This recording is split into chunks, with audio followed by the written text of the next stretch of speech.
路加福音第1章46至55節，呢係和合本嚟嘅。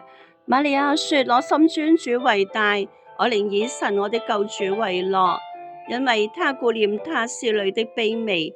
從今以後，萬代要稱我有福。那有權能的為我成就了大事，他的名為聖，他憐憫敬畏他的人，直到世世代代。他用膀臂施展大能，那狂傲的人正心裏妄想就被他趕散了。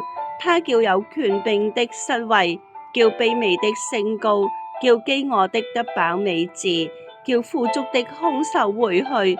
他扶助了他的僕人以色列，為要紀念亞伯拉罕和他的後裔，施憐憫直到永遠，正如從前對我們列祖所說的話。